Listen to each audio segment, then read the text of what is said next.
Perkenalkan, kami dari kelompok 3 di sini akan menjelaskan mengenai elektroensefalogram.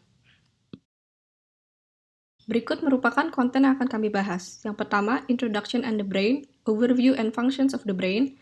Yang kedua, Elektroensefalogram, Frequency Spectrum and Significance of EEG. Yang ketiga, Evoke Potentials, Auditory, Somatosensory, Visual, and Event. Yang keempat, Disease of CNS and EEG, Epilepsy, Sleep Disorder, Brain Tumor, and Others. 5. EEG for Assessment of Anesthesia. Dan yang terakhir, Processing and Feature Extraction of EEG, Source of Noise, Frequency, Time, and Wavelength Domain Analysis. Pertama-tama, saya akan menjelaskan apa itu elektroensefalogram. Elektroensefalogram ini terdiri dari 3 kata. Yang pertama elektro, yang berarti elektrik atau listrik. Yang kedua ensefalo, yang berasal dari kata Yunani enkephale, yang berarti di kepala atau otak. Nah, yang terakhir ada gram. Gram maksudnya adalah perekaman. Sehingga dapat disimpulkan bahwa elektroensefalogram merupakan perekaman listrik yang ada di dalam kepala. Nah, kemudian salah satu perekaman listrik ini dilakukan oleh Hans Berger, seorang psikiater dari Jerman yang berasal dari tahun 1929. Dia berhipotesa bahwa otak seseorang memiliki aktivitas listrik. Nah, jadi dia melakukan percobaan kepada anak perempuannya, di mana anaknya melakukan kalkulasi mental. Saat anaknya melakukan kalkulasi mental yang sulit, terlihat bahwa aktivitas otaknya meningkat.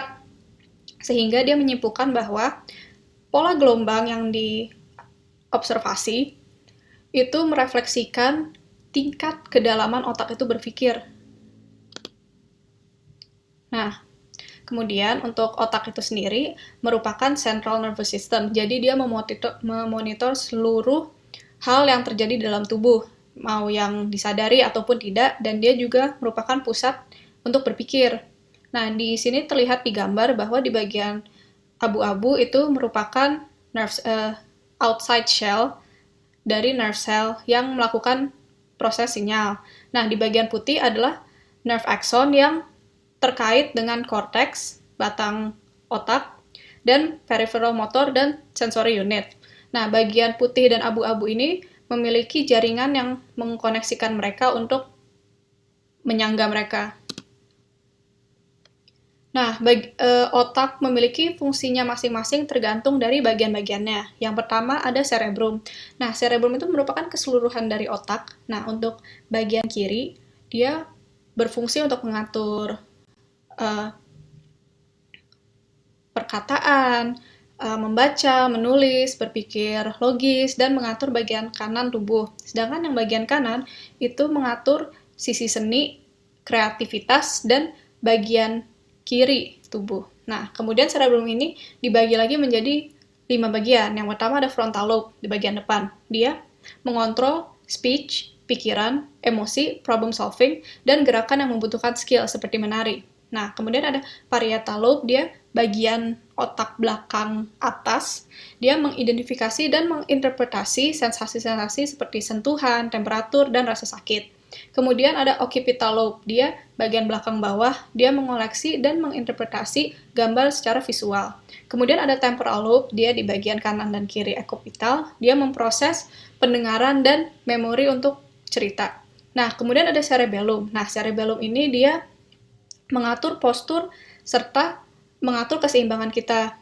Selain itu, dia juga mengatur gerakan-gerakan yang untuk kita familiar. Jika kita sedang melakukan, misalnya pertama kali mau menari, maka gerakan itu diatur oleh cerebrum, karena kita belum familiar. Tapi setelah kita sudah familiar dengan gerakan nari tersebut, maka yang akan mengatur gerakan tersebut adalah cerebellum. Gitu. Nah, kemudian di otak juga ada diencephalon, di mana ada talamus dan hipotalamus. Talamus ini merupakan stasiun yang menyalurkan impuls sensor yang datang. Kemudian hipotalamus ini yang mengatur suhu tubuh, lalu mengatur hormon yang keluar dari kelenjar bawah otak. Kemudian ada batang otak. Batang otak ini mengatur mekanisme yang kita butuhkan untuk hidup, seperti detak jantung, tekanan darah, pencernaan, dan pernafasan.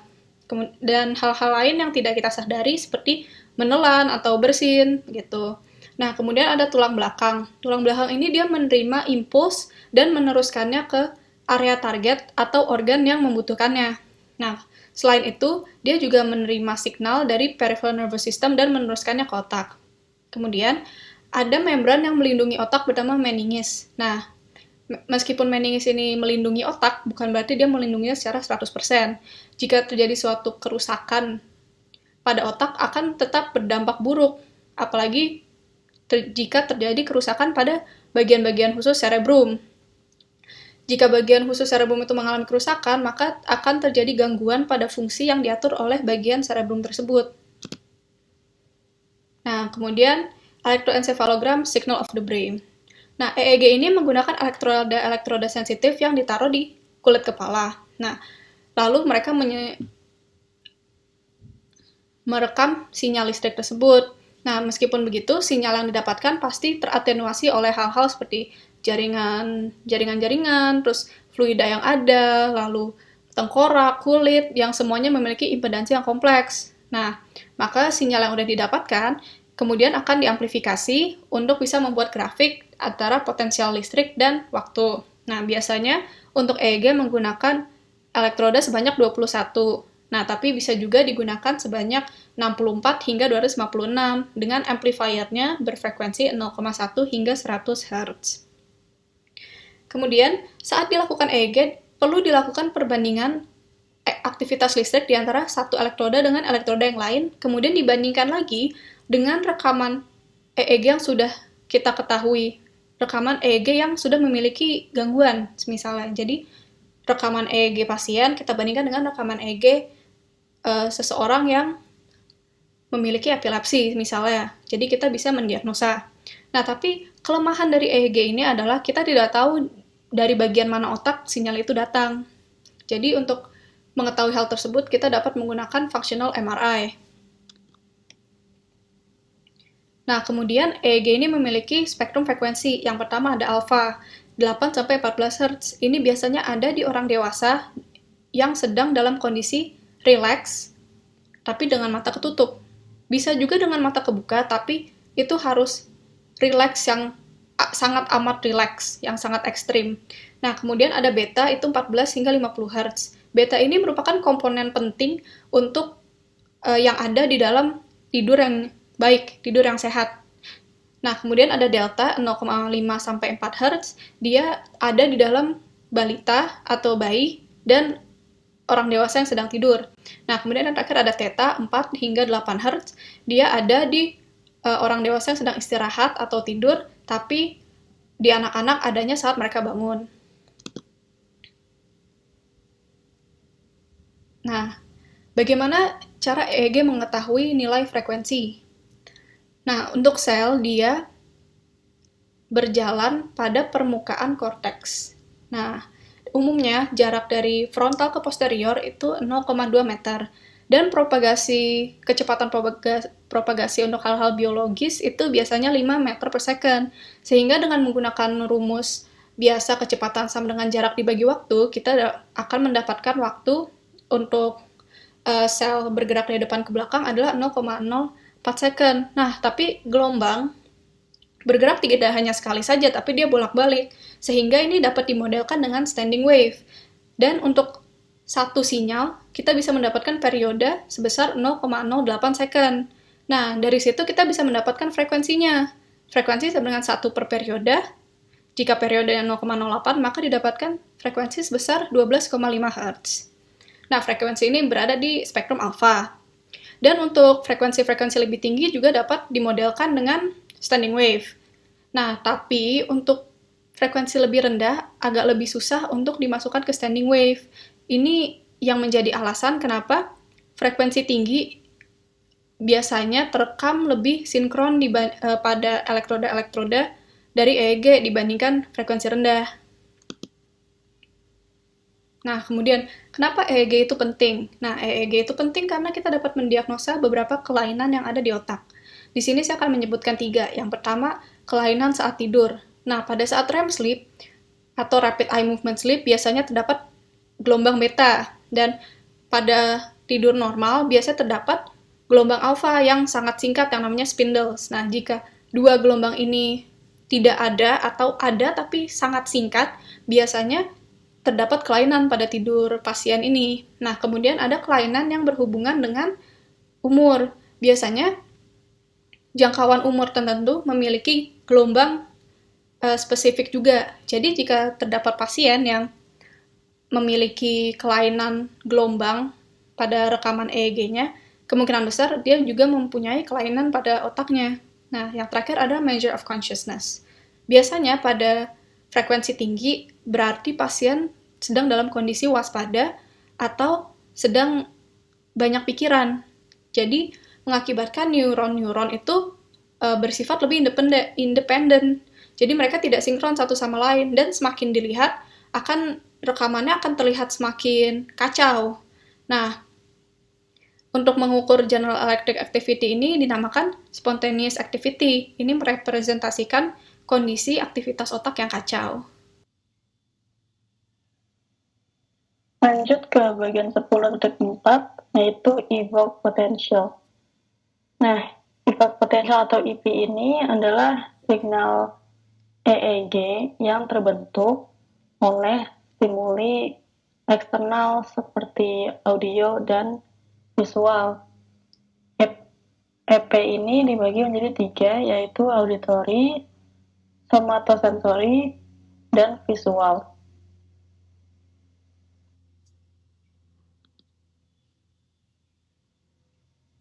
Klasifikasi evoke potential yang pertama itu ada auditory evoke potential atau evoke potential yang disebabkan oleh stimulan audio. AEP ini digunakan untuk mendiagnosa pasien yang memiliki gangguan pendengaran dan mengetahui penyebabnya atau di mana lokasi penyebabnya. Cara kerja AEP ini adalah dengan menggunakan beberapa gelombang suara dengan frekuensi yang berbeda. Nah, reaksi pasien akan direkod oleh EEG dan hasilnya akan dibandingkan dengan yang normal. Dari situ bisa diketahui di mana sumber masalahnya. Lalu yang kedua itu adalah somatosensory evoke potential atau SEP. Nah, SEP ini digunakan untuk mendiagnosa kelainan pada syaraf otot. SEP ini menggunakan listrik yang ditempelkan pada kulit dan respon saraf pusat akan dianalisa untuk mengetahui di mana kelainannya.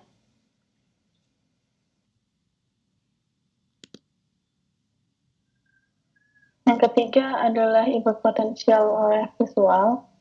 EP ini menggunakan high contrast pattern yang diletakkan di sekeliling pasien yang bertujuan untuk melihat reaksi otak pasien ketika melihat gambar-gambar high contrast. Sinyal ini dianalisis untuk mendeteksi kesalahan pada visual system seperti pasien epilepsi.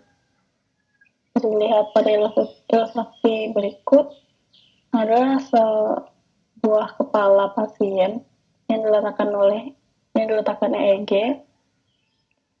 Gelombang pada nomor 7 dan 8 lebih kuat karena 7 dan 8 merupakan bagian otak belakang yang memproses informasi dari mata kanan. Nah, sinyal ini direkam pada jarak yang lebih jauh dari otak aktif, menampilkan potensi amplitudo yang lebih rendah, sehingga terlihat sinyal yang lebih kuat.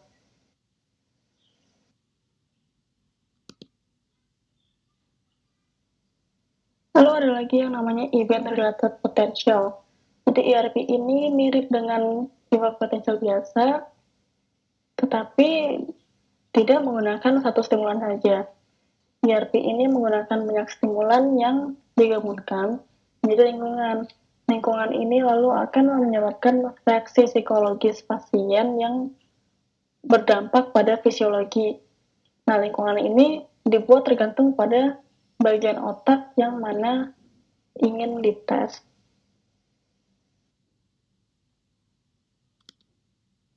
EEG pada epilepsi klinikal digunakan untuk mendiagnosa sistem saraf pusat atau CNS.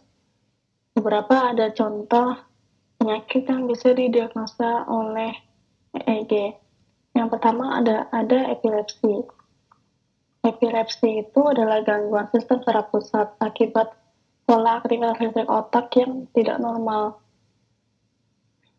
Epilepsi bisa diidentifikasi dengan ketidaksadaran yang tidak teratur seperti pingsan. Epilepsi tidak dapat diprediksi tapi masih dapat dipicu atau di-trigger oleh peristiwa berkala seperti lampu yang berkedip-kedip. Nah, cara dokter terbantu oleh EEG adalah epilepsi ini menyebabkan sinyal EEG yang berfrekuensi tinggi. Lalu sinyal ini dianalisis dan dapat mengarah dokter ke lokasi ke sumber lokasi yang termasuk berakurat tinggi. Pada gambar dapat terlihat proses pembacaan pasien epilepsi yang tadinya frekuensinya rendah secara tiba-tiba berfrekuensi tinggi dan amplitudenya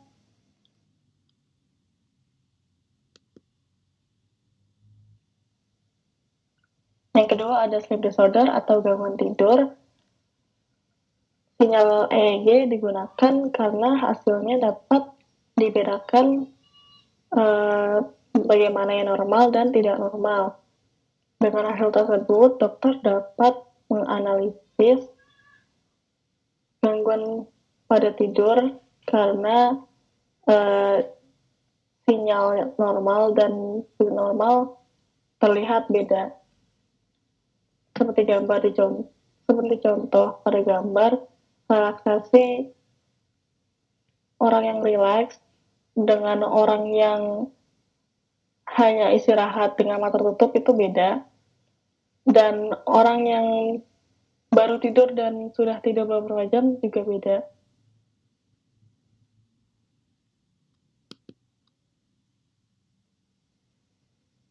Yang ketiga ada tumor otak.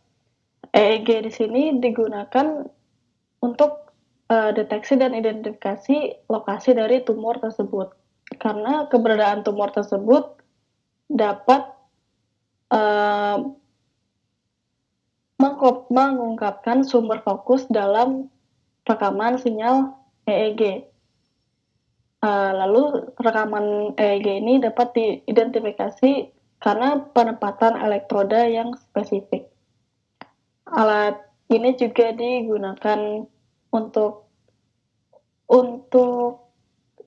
diagnosa awal pasien yang diduga mempunyai tumor otak karena lebih murah daripada alat diagnosa lain.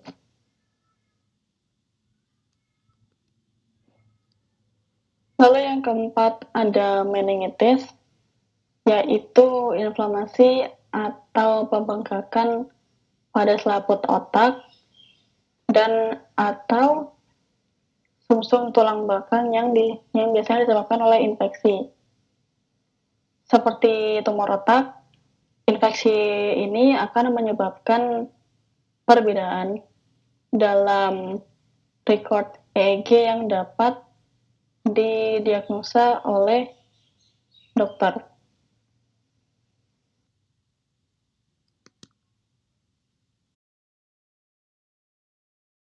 Selanjutnya adalah EEG untuk penilaian anestesi. Ketika anestesi, pasien diberikan obat secara khusus dengan tujuan untuk melemahkan aktivitas sel saraf. Efek dari anestesi tersebut berpengaruh pada pola yang tidak biasa yang dihasilkan oleh EEG. Penyebabnya adalah ketika kadar oksigen atau kadar karbon dioksida dalam darah terlalu sedikit dapat menurunkan pola spektrum EEG. Ketika kadar karbon dioksida terlalu naik pun dapat berpengaruh menjadi penurunan spektrum EEG. Pada otak yang normal, biasanya menggunakan frekuensi yang rendah. Namun ada yang disebut dengan tekanan ledakan. Tekanan ledakan ini berkaitan dengan perubahan metabolisme pada sel saraf terjadi pula ketika perubahan dosis obat yang diberikan.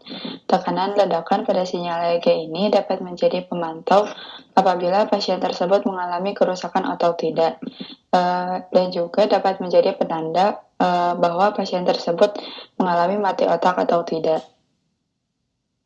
Biasanya pasien dengan tekanan ledakan terjadi pada sinyal EEG menunjukkan kesadaran yang lebih.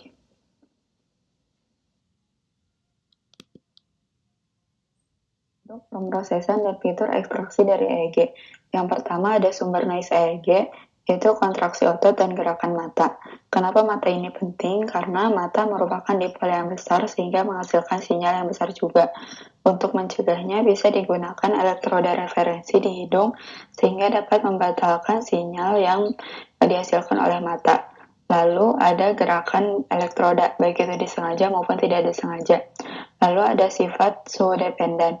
Biasanya sinyal EEG akan menurun ketika pasien mengalami hipotermia atau suhu tubuh pasien di bawah 35 derajat Celcius yang mengindikasikan kerusakan otak. Namun hal ini juga bisa terjadi ketika suhu ruangan tiba-tiba berubah secara drastis. Maka diharuskan pemeriksaan EEG dilakukan di ruangan dengan suhu yang stabil.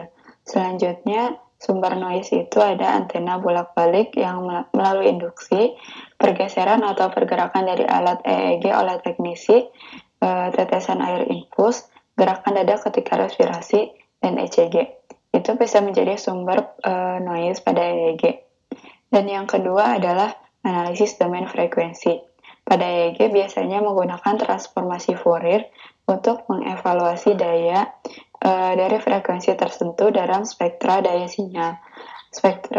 Spektra daya dari sinyal menggambarkan kandungan frekuensi dari sinyal atau distribusi daya sinyal melalui frekuensi.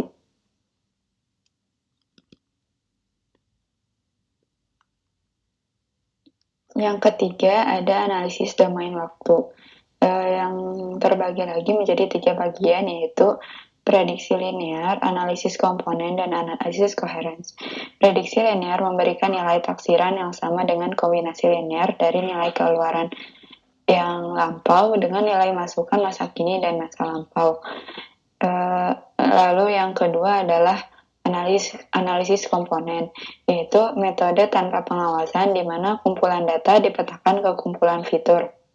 Khususnya, parameter dalam metode domain waktu seluruhnya didasarkan pada waktu, tetapi mereka juga dapat diekstraksi dari momen statistik spektrum daya. Akibatnya, metode domain waktu membangun jembatan antara interpretasi waktu dan analisis spektral konvensional. Yang ketiga, analisis koherensi.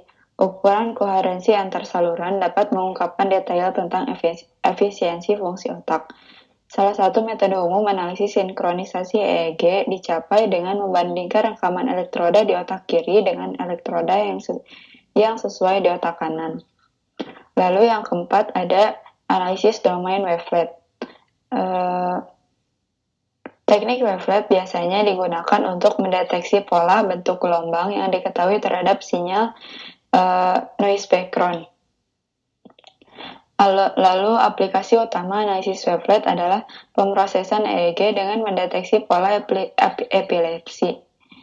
Analisis wavelet juga dapat digunakan untuk menyaring sinyal EEG, dan wavelet merupakan kombinasi antara domain frekuensi dan domain waktu.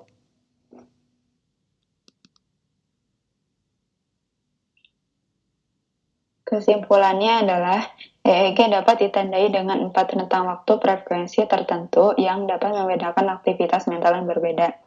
Gelombang alfa dikaitkan dengan input sensorik dan pemrosesan data.